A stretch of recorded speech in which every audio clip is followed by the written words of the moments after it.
ناظرین کرام و سامعین اعظام، السلام علیکم ورحمۃ اللہ وبرکاتہ۔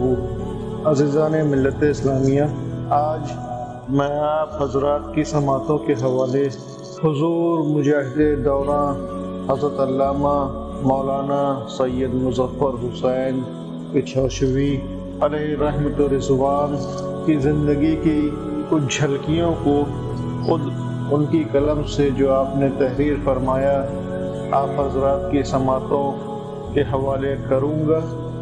امید ہے کہ حضرت کی قلم سے حضرت کے احوال زندگی کو سن کر آپ کو بہت کچھ سیکھنے اور سمجھنے کی توفیق اللہ رب العزت ضرور عنایت فرمائے گا۔ حضرت بیان فرماتے ہیں کہ ہندوستان کی سرزمین پر کچھوشا مقدسہ ایک ایسا شہر آفاق قصبہ ہے جس کو بین الاقوامی شہرت حاصل ہے، جہاں حضرت مخدوم سلطان العارفین سید اشرف جہانگیر سمنانی رحمۃ اللہ علیہ کا آستان عالیہ ہے، جو پچھلے 600 سال سے مرجع خلائق بنا ہوا ہے اور دور دراز سے ہر مذہب و ملت کے لوگ روزانہ سینکڑوں اور ہزاروں کی تعداد میں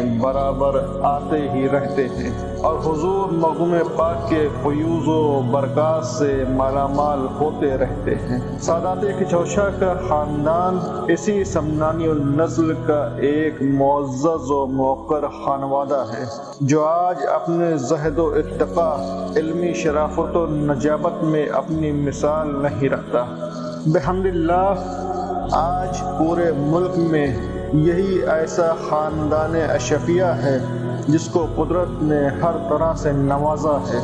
آج سرزمین ہندوستان پر نہ جانے کتنے چھوٹے بڑے مدرسے اور دارالعلوم اور یونیورسٹیاں ایسی ہیں جو صرف اسی خاندان کے نام کی مرہون منت ہیں۔ اسی خانوادے میں بحمد اللہ صوفیاء بے مثال، مقررین اور شعراء اور لیکچرار اور پروفیسران کی ایک اچھی خاصی تعداد موجود ہے، جو فی الحال کسی خاندان کو نصیب نہیں۔ اعلیٰ حضرت عظیم البرکت حضرت الحاج سید شاہ علی حسین صاحب قبلہ رحمۃ اللہ تعالی علیہ ملقب بالالقاب اشرفی میاں صاحب، جن کے مریدین و معتقدین کی نہ صرف ہندوستان بلکہ عرب و عجم میں بھی ایک اچھی خاصی تعداد ہے۔ ہند و پاک کے بیشتر علماء کرام ان کے حلقہ ارادت میں شامل ہیں۔ وہ میرے حقیقی چچا ہیں۔ اشرفی میاں رحمۃ اللہ علیہ میرے والد محترم حضور اشرف الصوفیہ سید شاہ اشرف حسین سجادہ نشین آستان عالیہ اشرفیہ حسنیہ سرکار کلاں رحمۃ اللہ تعالی علیہ کے برادر خرد بھی تھے اور مرید و خلیفہ بھی تھے۔ حضرت نے اپنی حیات ہی میں اپنے چھوٹے بھائی کو منصب خلافت و سجادگی عطا فرما کر خود گوشہ نشینی کی زندگی اختیار فرما لی تھی، اور یوں آپ کے فیوز و برکات سے ایک دنیا مالا مال ہوتی رہی۔ میں اسی عالی وقار خاندان کا ایک ناکارہ فرد ہوں۔ میں جب 7 سال کا تھا تو والد ماجد رحمۃ اللہ علیہ کا وصال ہو گیا تھا۔ بدقسمتی سے تربیت کے لیے والد ماجد کا زمانہ مقدس مجھے نہیں ملا۔ میرے گھر میں صرف میں اور میری بہنیں اور والدہ محترمہ تھیں۔ ایسے نازک وقت میں بظاہر ہم لوگوں کا سوائے پروردگار عالم اور اس کے حبیب صلی اللہ علیہ وسلم کے کوئی معاون و محافظ نہ تھا۔ ایک مدت تک میں نے بڑے افلاس و غربت میں زندگی کے ایام گزارے۔ یہ میری غربت و افلاس کا وہ دور تھا جبکہ میرے چاروں طرف اندھیرا ہی اندھیرا چھایا ہوا تھا اور اس وقت سمجھ میں نہیں آ رہا تھا کہ میرا مستقبل کیا ہوگا۔ اسی اثنا میں بزرگوں کی دعاؤں نے اپنا اثر دکھایا اور میری امید کی پہلی کرن اندھیروں کو چیرتی ہوئی نمودار ہوئی۔ ایک یتیم سید زادے کی آواز قدرت نے سنی اور فرمایا، ادعونی استجب لکم۔ پردہ غیب سے قدرت نے میری تعلیم و تربیت کا سامان پیدا فرما دیا۔ حضرت شفیع میاں رحمۃ اللہ علیہ کے زمانے میں دروازے پر الجامعۃ الاشفیہ قائم تھا، مگر مکتب کی شکل میں تھا۔ آپ کے وصال کے بعد مریدین اور معتقدین نے خاندان کے بچوں، خاص طور پر سجادہ نشین حضرت مولانا الحاج سید شاہ مختار اشرف جیلانی المعروف بھی محمد میاں، سجادہ نشین خانقاہ اشرفیہ حسنیہ سرکار کلاں کی تعلیم و تربیت کے لیے اسی مدرسے کو، اسی مکتب کو ترقی دے دی، جس میں سب سے پہلے حضرت مولانا عبدالرشید خان صاحب فتح پوری رحمۃ اللہ تعالی علیہ بحیثیت صدر مدرس تشریف لائے۔ آپ کی بے پناہ صلاحیتوں اور ہر دل عزیزی نے جامعہ کو بہت جلد ترقی کی راہ پر گامزن کر دیا۔ دور دراز سے طلبہ بھی آتے گئے، تعلیم کا سلسلہ برابر جاری رہا۔ طلبہ کی زیادتی کی وجہ سے مدرسین کا اضافہ ہوا، چنانچہ بحیثیت مدرس ثانی حضرت مولانا احمد یار خان صاحب رحمۃ اللہ تعالی علیہ تشریف لائے۔ کیونکہ قدرتی طور پر میرے دل میں اپنے اساتذہ کی خدمت کا بے پناہ جذبہ تھا، اس لیے الجامعۃ الاشفیہ میں جتنے اساتذہ تشریف لائے وہ اپنے کرم سے نوازتے ہی رہے، جس میں سب سے زیادہ میرے اوپر اگر کسی کا احسان عظیم ہے تو وہ حضرت مولانا عبدالرشید خان صاحب رحمۃ اللہ تعالی علیہ شیخ الجامعہ ناگپور کی ذات گرامی تھی۔ میرے دور افلاس میں حضرت مولانا موصوف نے نہ صرف میری تعلیم و تربیت کا خیال رکھا بلکہ ایک حد تک خاموشی کے ساتھ مختلف بہانے سے مالی امداد بھی فرمایا کرتے تھے۔ مولانا موصوف کے احسانات عظیمہ سے اگر میں سبکدوش ہونا چاہوں تو نہیں ہو سکتا۔ اب ایک ایسا وقت آیا کہ حضرت محمد میاں کی تعلیم ختم ہو گئی اور ایک مختصر وقفہ کے بعد ہی مدرسہ حاضہ بھی ناگہانی بحران کا شکار ہو گیا اور علماء کا قافلہ پچھوچھا مقدسہ سے رخصت ہو کر مختلف مدارس میں چلا گیا۔ اب ہم لوگوں کی تعلیم ادھوری رہ گئی۔ خاندان و بیرون طلبہ اپنے والدین کے مشورے سے مختلف مدارس میں نیز کچھ جامع نعمیہ مراد آباد چلے گئے۔ رہا میں تو میں کہاں جاتا اور کس کے مشورے سے، اور اگر جاتا بھی تو میرے اخراجات کا بار کون برداشت کرتا۔ اس وقت مجھ جیسے نادر مفلس کے سامنے وقت کا یہ ایک بہت بڑا اہم سوال تھا، جس کے حل کی بظاہر کوئی شکل نظر نہیں آتی تھی، لیکن یہاں بھی قدرت نے رحم فرمایا۔ نہ اب اگلے سے انسان ہیں، نہ اب اگلی سی باتیں ہیں، نہ جانے نظم یزدانی میں فرق آیا تو کیوں آیا۔ والد ماجد رحمۃ اللہ علیہ کا وصال ہو چکا تھا، لیکن ان کی دعائیں میری شریک زندگی رہیں اور انہی کی دعاؤں کے سہارے ترقی کی شاہراہوں پر چلتا رہا۔ میرے استاد محترم شیخ الجامعہ نے ایک دن میری والدہ محترمہ سے فرمایا کہ مظفر بڑا ہونہار بچہ ہے، اگر آپ اس کو ہمیں دے دیں تو ہو سکتا ہے ہم لوگ اس خانوادے کے ایک مفلس و نادار بچے کی کچھ خدمت کر دیں۔ یہ سن کر میری والدہ محترمہ کی باچھیں کھل گئیں، گرچہ ان کو میری جدائی گوارا نہیں تھی، مگر میرے مستقبل کے پیش نظر والدہ محترمہ کو میری جدائی کا غم برداشت کرنا پڑا، اور میں اپنے اساتذہ کے ہمراہ جامعہ نعیمیہ مراد آباد چلا گیا۔ تنہا نہ سمجھ ہم کو تو اے گردش دوراں، دنیا میں کوئی جن کا نہیں ان کا خدا ہے۔ جامعہ نعیمیہ میں تعلیمی سلسلہ شروع ہو گیا۔ وہاں بھی میں نے اپنے اساتذہ کی خدمت کو اپنا فرض منصبی سمجھا۔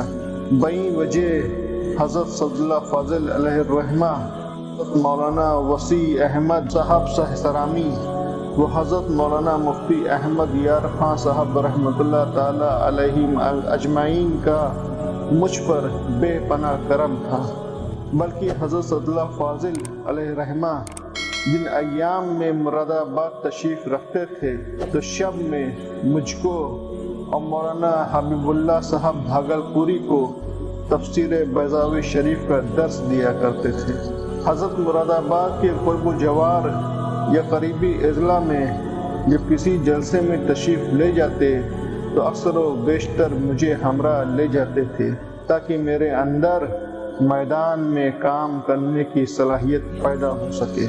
خالی اوقات میں کچھ ٹیوشن کرتا جس کے ذریعے کچھ مل جاتا تھا، تقریباً 40-50 روپے ماہانہ آمدنی ہو جاتی تھی، جس میں سے اپنے نجی اخراجات کے لیے کچھ تھوڑی سی رقم رکھ لیتا تھا، بقیہ اپنی والدہ کی خدمت میں بھیج دیا کرتا تھا۔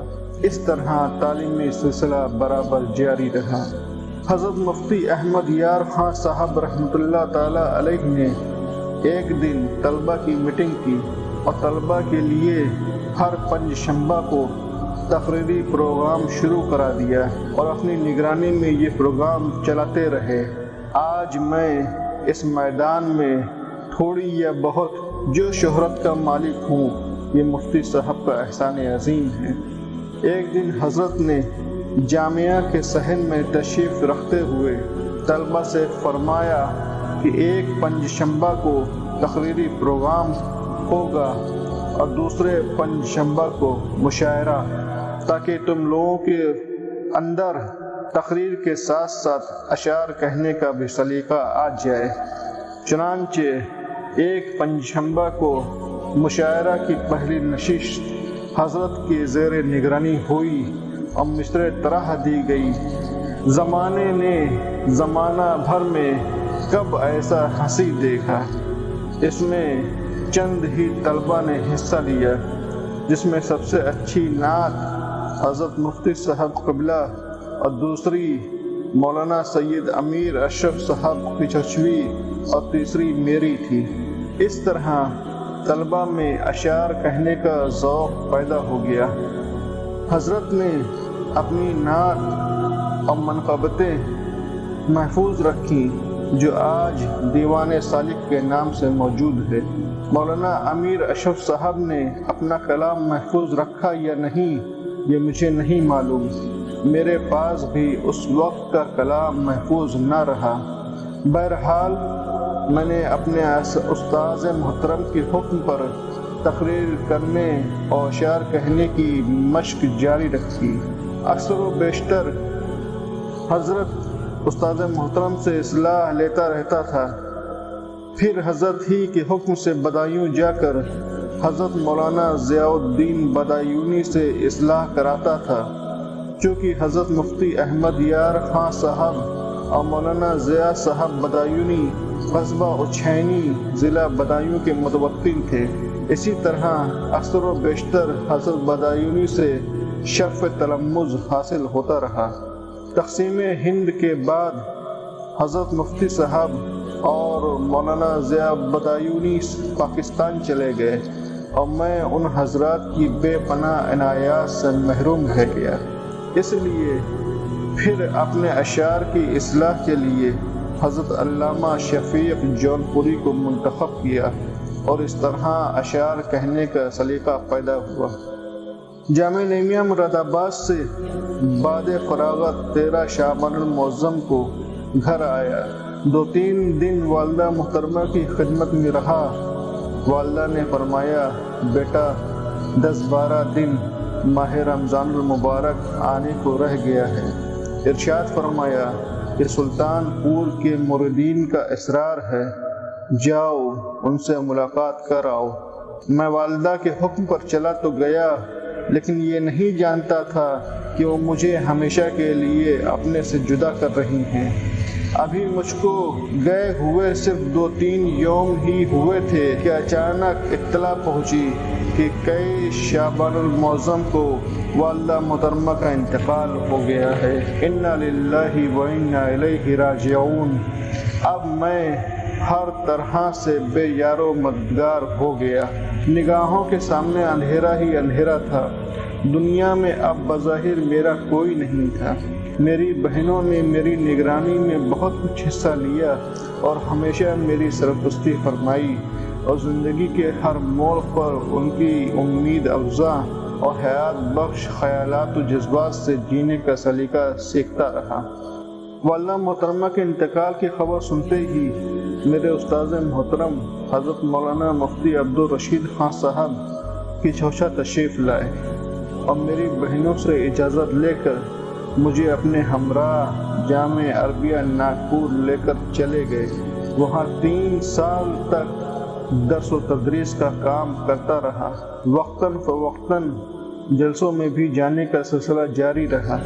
بہرحال میری مذہبی و سیاسی زندگی کا آغاز آل انڈیا سنی کانفرنس سن 1946 عیسوی بنارس سے ہوئی، کیونکہ میں اس میں ہر اعتبار سے بہت نمایاں کام حضرت صد اللہ فاضل رحمۃ اللہ تعالیٰ علیہ اور مولانا عبدالعلیم میرٹھی رحمۃ اللہ تعالیٰ علیہ اور حضرت مولانا عبدالحامد بدایونی رحمۃ اللہ تعالیٰ علیہ کی معیت میں کرتا رہا۔ آل انڈیا سنی کانفرنس کی پہلی میٹنگ فروری سن 1946 عیسوی میں ہوئی، جس میں اہل بنارس نے حضرت سے فرمایا کہ 11 مارچ سن 1946 عیسوی کو بنارس میں الیکشن ہے، اپنے علماء میں سے کسی ایسے شخص کو منتخب کیا جائے جو بابا خلیل داس کے مقابلے میں ہمارے نمائندے عبدالشکور پہلوان کو کامیاب کرا سکے۔ حضرت صد اللہ فاضل کی نظر انتخاب مجھ پر پڑی۔ ان کے حکم سے عبدالرشید پہلوان کی طرف سے بنارس و مرزا پور پر مشتمل حلقہ کا ورک کیا اور بحمد اللہ عبدالشکور پہلوان بابا خلیل داس کے مقابلے میں کامیاب ہو گئے۔ اس طرح سے میری سیاسی زندگی کا آغاز ہوا اور حضرت اللہ فاضل علیہ رحمہ کی دوربین نگاہیں جیسے میرے اندر یہ صلاحیتیں دیکھ رہی تھیں جو یہ کام میرے سپرد کیا۔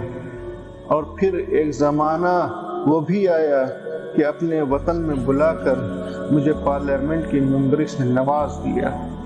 آج آپ حضرات مجھ کو سرزمین ہندوستان کی پارلیمنٹ سے لے کر میدان تقریر و سیاست میں جو کچھ دیکھ رہے ہیں، اس میں حضرت صدر اللہ فاضل علیہ رحمہ اور میرے اساتذہ نیز میرے ہم عصر علماء کا کرم میرے ساتھ شامل حال رہا ہے۔ چونکہ میں بہت غریب و نادار و بے مایہ انسان تھا، اس لیے اس بات کے سوچنے میں حق بجانب تھا کہ اگر دنیا میں ترقی کرنا ہے تو اپنے اخلاق و مروت اور عوام و خواص کی ہمدردی حاصل کرنی ہے۔ چنانچہ انہی باتوں کو میں نے اپنی زندگی کا نصب العین بنایا، اور آج آپ مجھے جو اس منزل پر دیکھ رہے ہیں وہ میری قومی، ملی، مذہبی، سیاسی خدمات کا نتیجہ ہے۔ یہ تو میری داستان زندگی بہت طویل ہے، اگر میں اس کو قلم بند کروں تو ایک ضخیم کتابچہ تیار ہو سکتا ہے، لیکن یہاں داستان غم نہیں بیان کرنا ہے۔ سن 1946 عیسوی میں میں نے فیض آباد جیل میں ایک کتاب مشعل راہ کے نام سے تحریر کی تھی، لیکن افسوس اچانک رائے پور سے الہ آباد آتے ہوئے ٹرین میں اٹیچی غائب ہو گئی۔ وہ مسودہ اور کچھ ضروری کاغذات بھی اسی کے ساتھ غائب ہو گئے۔ طالب علمی کے دور کی نعتیں و غزلیں تو محفوظ نہیں رہیں، اور جو موجود رہیں ان کو نسیم حجاز کے مختلف ابواب میں درج کر دیا ہے۔ سن 1949 عیسوی میں اشرفی قافلہ جب پچھوچھا سے حج بیت اللہ کو روانہ ہوا تو اس وقت ان حضرات کی روانگی کے وقت جو نذرانہ عقیدت پچھوچھا مقدسہ میں پیش کیا گیا تھا وہ نسیم حجاز کے صفحہ اولیٰ کو ملاحظہ فرما سکتے ہیں۔ پھر میں محدث اعظم کی اہلیہ کو ساتھ لے کر بمبئی گیا، جہاں حجاج کرام کے ساتھ ایک ہفتہ رہا۔ جس دن ان حضرات کا قافلہ روانہ ہونے والا تھا اس کے ایک دن قبل بمبئی کی ایک دعوت اسرانہ کے موقع پر میں نے ایک سلام پیام مقموم بواسطہ زائرین بطحہ خدمت میں پیش کیا۔ اس وقت نہ جانے کتنی محبوب گھڑی تھی کہ وہ سلام ایسا مقبول ہوا کہ دوسرے دن میرے بھی جانے کا سامان پیدا ہو گیا اور میں بے سر و سامانی کے عالم میں روانہ ہو گیا۔ اس وقت سے میری شاعری کا باقاعدہ آغاز ہوا جو آپ کے سامنے نسیم حجاز کی شکل میں موجود ہے۔ اس میں پہلا باب سن 1949 عیسوی اور سن 1950 عیسوی کا سفر نامہ حجاز ہے، اور دوسرا باب حضرت خواجہ غریب نواز اور حضرت مغنی پاک کی بارگاہ میں نذرانہ عقیدت ہے، اور تیسرا باب احساس زندگی ہے جس میں ساری نظمیں اور غزلیں قومی اور انقلابی ہیں۔ چوتھا باب نغمہ حیات نو ہے جو غزلیات پر مشتمل ہے۔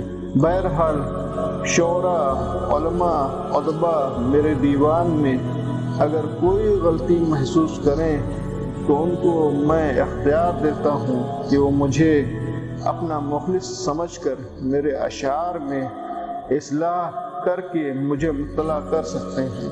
میں ان کا مشکور رہوں گا۔